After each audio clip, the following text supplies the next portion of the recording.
Militer Israel Jumat lalu melancarkan serangan rudal ke sejumlah kawasan di Iran. Selain menyasar sejumlah lokasi yang disebut Israel sebagai fasilitas pengayaan nuklir dan militer Iran, serangan rudal ini juga menyasar sebuah bangunan tempat tinggal warga di ibu kota Iran, Teheran. Serangan Israel Jumat lalu merupakan serangan paling signifikan yang dihadapi Iran sejak terlibat perang melawan Irak pada tahun 1980 lalu.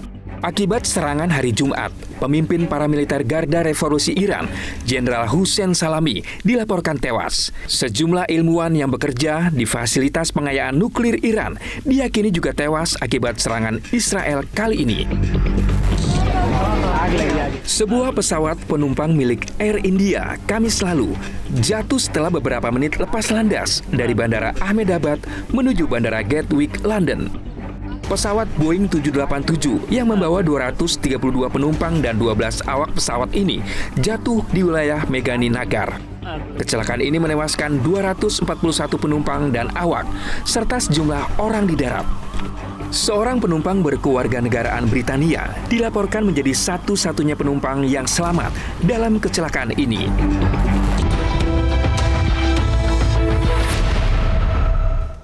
Selamat malam pemirsa, itulah sejumlah berita yang menjadi isu utama pekan ini. 3 berita yang menjadi perhatian diantaranya akan kami sajikan dalam Metro This Week mengulas tajam berita sepekan. Bersama saya Glory Nata, inilah Metro This Week selengkapnya untuk Anda.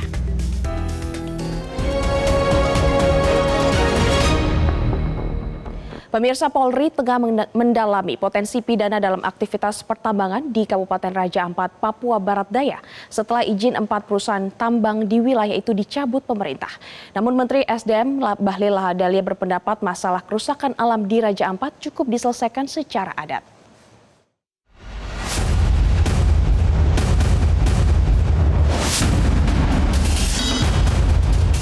Pemerintah Indonesia Selasa lalu mencabut izin usaha pertambangan atau IUP dari 4 perusahaan di Raja Ampat.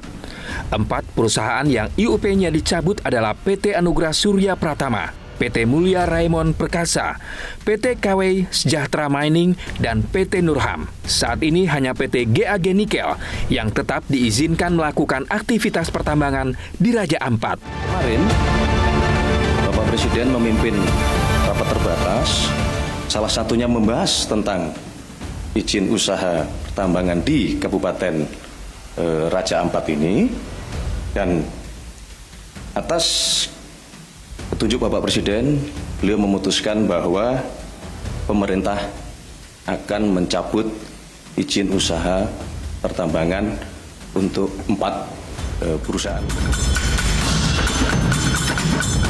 Meski izin pertambangan 4 dari 5 perusahaan yang beroperasi di Raja Ampat telah dicabut, menurut sejumlah pihak, kebijakan pemerintah ini masih menyisakan banyak pertanyaan.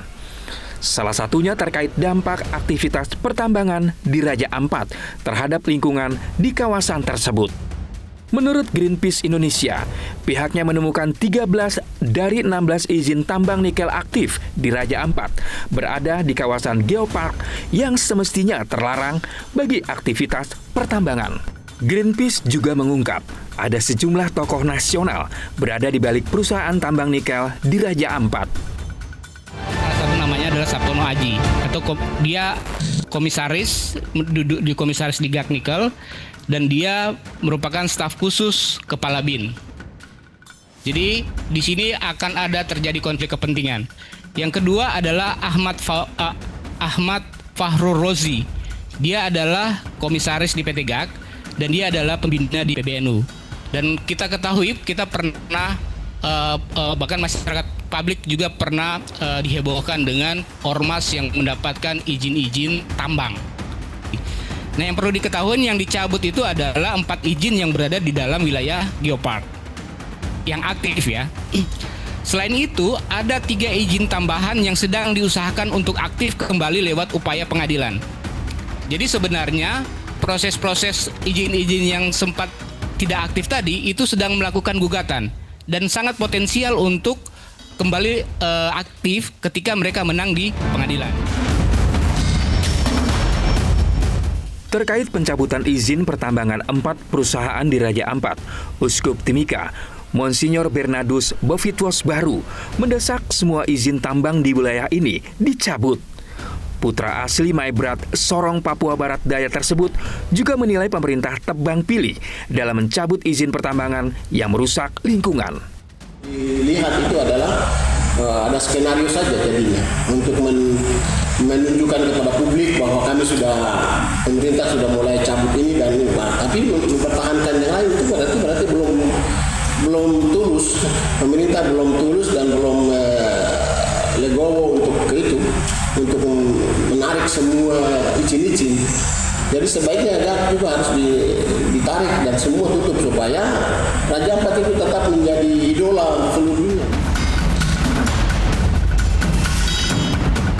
Menyusul pencabutan izin pertambangan 4 perusahaan di Raja Ampat saat ini, Polri tengah mendalami dugaan pidana pada aktivitas tambang nikel di kawasan ini. Kapolri Jenderal Listio Sigit Prabowo menyebut pendalaman ini dilakukan untuk keperluan penyelidikan. Langkah Polri ini pun didukung oleh DPR RI. Kita saat ini bersama dengan kementerian terkait sedang melaksanakan pendalaman. Terima kasih.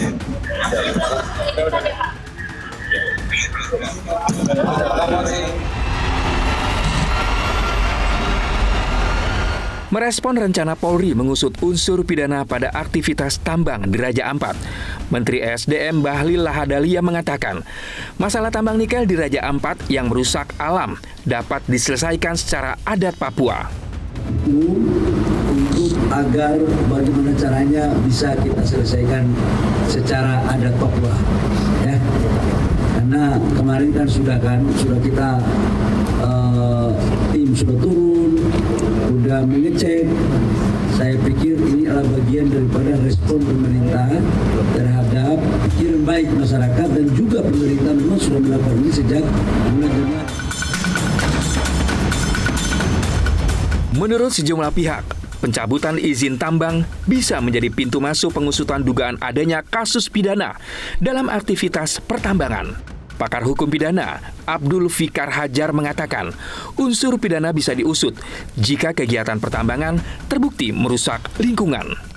Kegiatannya itu meskipun berizin gitu ya, kemudian merusak atau melewati baku mutu lingkungan, ya apakah itu baku mutu air laut dan seterusnya gitu. Artinya memang terjadi pencemaran. Nah itu yang kemudian jadi persoalan pidana kalau memang terjadi seperti itu. Nah, karena itu baik perusahaan yang berizin, apalagi yang tidak berizin gitu ya, ketika dia melakukan eksplorasi yang kemudian mengakibatkan pencemaran atau mengakibatkan berubahnya baku mutu lingkungan hidup gitu ya, maka dia bisa dikategorikan sebagai pelaku pidana gitu. Artinya bisa memenuhi unsur untuk disebut sebagai bahwa perbuatannya itu secara pasti sengaja ya, karena ada izinnya ya, pasti sengaja dan itu kemudian menimbulkan pencemaran. Pengamat ekonomi energi Universitas Gadjah Mada, Fahmi Radi, menyatakan perkiraan kerugian negara dari aktivitas tambang di Raja Ampat bisa mencapai lebih dari 300 triliun rupiah. Kerusakan ekosistem imbas aktivitas pertambangan ini dinilai lebih besar daripada keuntungan ekonomi yang dikantongi negara.